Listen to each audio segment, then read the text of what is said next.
آپ دیکھ رہے ہیں عزیر کی آواز، جہاں ہم لاتے ہیں دنیا بھر کی سب سے بڑی اور سب سے شاکنگ عالمی خبروں کو جو آپ کو کہیں اور نہیں ملیں گی۔ تو آئیے نظر ڈالتے ہیں آج کی 5 سب سے اہم اور دھماکے دار خبروں پر۔ غزہ میں سیز فائر کے باوجود اسرائیلی ایئر اسٹرائک، 4 فلسطینی زخمی۔ اسرائیلی نیوی نے غزہ تٹ سے 3 مچھواروں کو کیا گرفتار، 2 ناویں تباہ۔ غزہ بنا اسرائیل کا کوڑا گھر، ملبے سے بھر رہا ہے تباہی کا میدان۔ روس کا رات بھر ہوائی حملہ، کیو میں 3 کی موت، درجنوں زخمی۔ حماس نے اسرائیلی بندوقوں کی لاشوں کی تلاش تیز کی، مصر بھیج رہا ہے مدد۔ خبروں کی شروعات کرتے ہیں تفصیل کے ساتھ میں۔ شنیوار کی شام اسرائیل نے سیز فائر سمجھوتے کے باوجود اسرائیلی فوج نے مدھیہ غزہ میں ایک ناگرک کار پر ہوائی حملہ کیا ہے، جس میں 4 فلسطینی شدید زخمی ہو گئے۔ العودہ ہاسپٹل کے مطابق اسپتال میں 4 گھائل ناگرکوں کو لایا گیا جو نصیرات شرنارتھی کیمپ کے الاہلی کلب کے پاس ہوئے دھماکوں میں زخمی ہوئے تھے۔ اسرائیلی فوج نے اس حملے کی تصدیق کرتے ہوئے دعویٰ کیا کہ نشانہ اسلامک جہاد کے ایک رکن پر لگایا گیا تھا، لیکن سب سے اہم بات یہ ہے کہ یہ حملہ یلو لائن کے اندر ہوا ہے، وہ علاقہ جہاں سے اسرائیلی فوج کو سیز فائر ڈیل کے تحت پیچھے ہٹنا تھا۔ غزہ کی حکومتی میڈیا آفس کے مطابق 10 اکتوبر کو سیز فائر لاگو ہونے کے بعد سے اب تک اسرائیلی حملوں میں 97 فلسطینی مارے جا چکے ہیں اور درجنوں زخمی ہو چکے ہیں۔ یہ سمجھوتا امریکی صدر ڈونالڈ ٹرمپ کی 20 نقطوں والی امن یوجنا کے تحت لاگو کیا گیا تھا۔ اس یوجنا کے پہلے مرحلے میں اسرائیلی بندیوں کی رہائی کے بدلے فلسطینی قیدیوں کی رہائی، غزہ کی تعمیر اور حماس سے بغیر نئے حکومتی نظام کی تشکیل کا اعلان کیا گیا تھا۔ اسرائیلی نیوی نے غزہ سٹی کے تٹ کے پاس کام کر رہے 3 فلسطینی مچھواروں کو گرفتار کر لیا اور 2 نوکاؤں کو تباہ کر دیا۔ زکریا برگ جو union of agriculture work committees کے فشرمینز کمیٹیز کے سربراہ ہیں، انہوں نے میڈیا ایجنسی سے بات کرتے ہوئے بتایا کہ اسرائیلی نوسینا نے پہلے 2 ناؤوں پر موجود 10 مچھواروں کو حراست میں لیا، لیکن بعد میں 7 کو سمندر میں پھینک دیا اور 3 کو نامعلوم مقام پر لے گئے۔ ان کے مطابق اس ماہ کے شروع میں لاگو ہوئے غزہ سیز فائر کے بعد سے اب تک اسرائیل 7 مچھواروں کو گرفتار کر چکا ہے۔ اسرائیلی فوج نے ایک بیان میں غزہ کے سمندری علاقے میں مچھلی پکڑنے، تیرنے یا غوطہ لگانے کے خطروں کے بارے میں چیتاونی دی تھی اور اسے سیز فائر کی شرطوں کا حصہ بتایا تھا، لیکن ان تمام دھمکیوں اور خطروں کے باوجود غزہ کے مچھوارے ابھی بھی اپنے گھر والوں کا پیٹ پالنے کے لیے سمندر میں نکل پڑے ہیں، کیونکہ مقامی معاشیات تباہی کے کگار پر ہے اور بے روزگاری نے زندگی بہت زیادہ مشکل بنا دی ہے۔ ورلڈ بینک کے مطابق اسرائیل کے 2 سال لمبے جنوسائیڈ نے غزہ کی آبادی کو مکمل طور پر غربت میں دھکیل دیا ہے۔ اب وہاں کے زیادہ تر لوگ انسانی رحم دلی اور امدادی مدد پر نربھر ہیں۔ حماس اور اسرائیل کے درمیان ہوا غزہ سیز فائر معاہدہ 10 اکتوبر کو علاقائی اور بین الاقوامی وسیلے سے لاگو ہوا تھا۔ اس معاہدے کے پہلے مرحلے میں اسرائیلی بندیوں کے بدلے فلسطینی قیدیوں کی رہائی، آنشک اسرائیلی انخلاف اور حماس سے بغیر نئی حکومتی نظام کی تشکیل کا اعلان کیا گیا تھا۔ اسرائیلی میڈیا کے مطابق اسرائیلی افواج نے غزہ پٹی سے لگتے ہوئے علاقوں سے بھاری مقدار میں کوڑا اور تعمیری ملبہ یعنی کنسٹرکشن ڈابریز فلسطینی علاقے غزہ کے اندر پھینکنے کی اجازت دے دی ہے۔ اخبار حارس کی رپورٹ کے مطابق اسرائیلی پرائیویٹ کمپنیوں کے ٹرک غزہ کی سرحد پار کر 200 سے 300 میٹر اندر تک داخل ہوتے ہیں، جہاں وہ سڑک کنارے کوڑا اور ملبہ پھینک کر چلے جاتے ہیں اور پھر خالی ہو کر اسرائیل لوٹ جاتے ہیں۔ یہ ٹرک کسفیم بارڈر کراسنگ سے آتے جاتے دیکھے گئے ہیں جو اسرائیل کے کنٹرول میں ہے۔ رپورٹ میں کہا گیا ہے کہ اسرائیلی فیلڈ کمانڈروں نے ان پرائیویٹ کمپنیوں کو جہاں چاہے ملبہ پھینکنے کی کھلی اجازت دے رکھی ہے۔ حالانکہ اسرائیلی فوج نے اس پورے معاملے سے لا علمی کا دعویٰ کیا ہے اور اب تک اس پر کوئی ٹھوس آدھیکارک بیان جاری نہیں کیا گیا ہے۔ دوسری طرف غزہ کی حکومتی میڈیا آفس نے گروار کو اعلان کیا کہ غزہ اب تک انوائرمنٹل اور اسٹرکچرل ڈیزاسٹر زون بن چکا ہے۔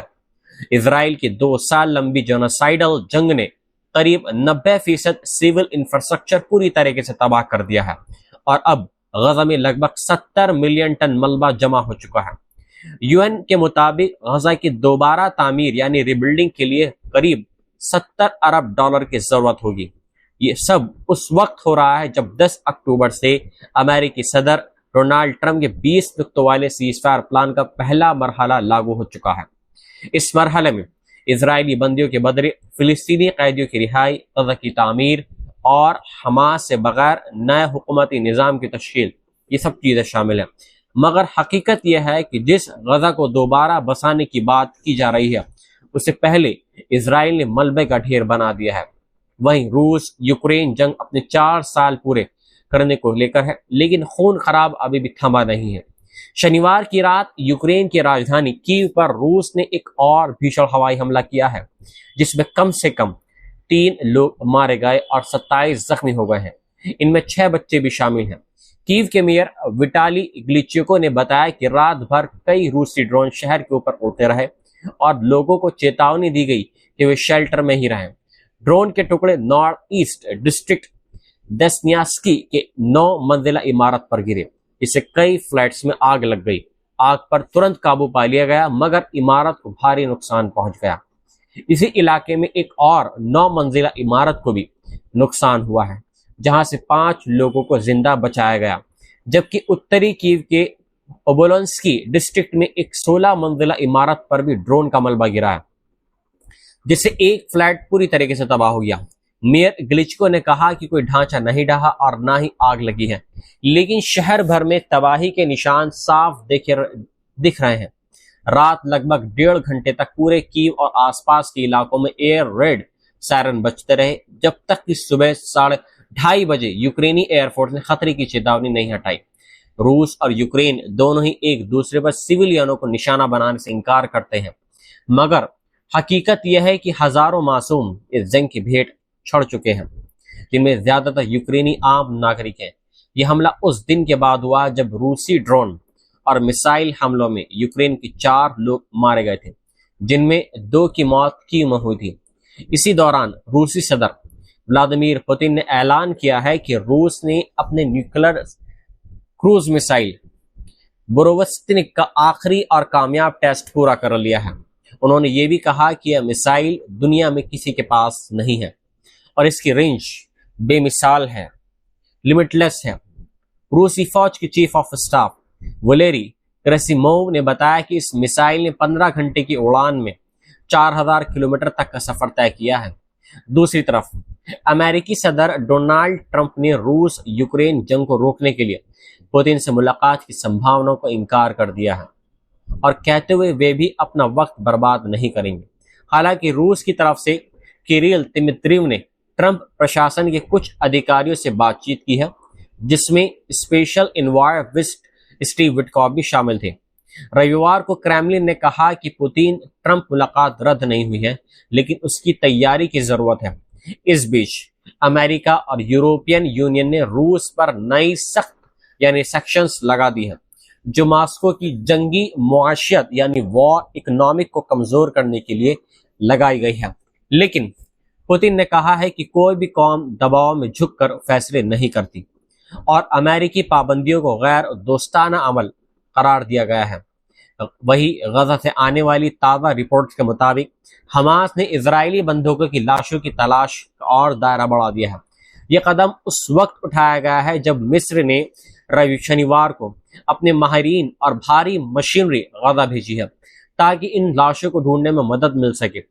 امریکی سرپرستی میں ہوا سیز فائر جو 10 اکتوبر سے لاگو ہے، اس کے تحت حماس کو تمام اسرائیلی بندوقوں کی جسم کی باقیات یعنی جو ریمینس ہیں، جو بچے ہوئے اوشیش ہیں، جلد سے جلد لوٹانے ہیں۔ اسرائیل نے اس کے بدلے ہر ایک اسرائیلی لاش پر 15 فلسطینی کی لاشیں لوٹانے پر حامی بھری تھی۔ دشنی غزہ کے خان یونس شہر میں بچے اور لوگ مصری مشینوں کے ملبے میں تلاش کرتے دیکھ رہے ہیں۔ اب تک حماس 15 بندوقوں کے جسم لوٹا چکا ہے، لیکن پچھلے 5 دنوں سے کوئی نئی لاش نہیں سونپی گئی ہے۔ اسرائیل اب تک 195 فلسطینی لاشیں واپس کر چکا ہے، جن میں سے کئی کی شناخت نہیں ہو سکی ہے۔ حماس کا کہنا ہے کہ تباہی اور ملبے کی وجہ سے تلاش مشکل ہو رہی ہے۔ مصر کی طرف سے آئے ماہرین میں بلڈوزر اور ایکسکیویٹر مشینیں شامل تھیں، جو سیز فائر کو مضبوط کرنے کی کوشش کا ایک حصہ ہے۔ اس بیچ امریکی صدر ڈونالڈ ٹرمپ نے دھمکی دیتے ہوئے کہا کہ وہ بہت غور سے نظر رکھ رہے ہیں اور اگر 48 گھنٹے میں نئی لاشیں نہیں لوٹائی گئی تو حماس پر سخت کارروائی کی جائے گی۔ انہوں نے یہ بھی کہا کہ کچھ لاشیں پہنچ سے باہر ہیں، لیکن کچھ ایسی ہیں جنہیں وہ ابھی لوٹا سکتے ہیں مگر کسی وجہ سے نہیں کر رہے ہیں۔ حماس کے لیڈر خلیل الحیہ نے کہا ہے کہ گروپ نے 13 باقی بندوقوں کی تلاش کے لیے کئی جگہوں پر تلاشی شروع کر دی ہے۔ شنیوار کی رات غزہ کے نصرت شرنارتھی کیمپ میں اسرائیلی حملہ ہوا، جس میں کئی لوگ زخمی ہو گئے۔ العودہ ہاسپٹل نے اس کی پشٹی کرتے ہوئے کہا کہ گھائلوں کو علاج کے لیے لایا گیا ہے۔ اسرائیلی فوج کا دعویٰ ہے کہ اس نے اسلامک جہاد کے لڑاکوں کو نشانہ بنایا جو حملے کی تیاری میں تھے، لیکن اسلامک جہاد نے اس الزام کو مسترد رد کر دیا۔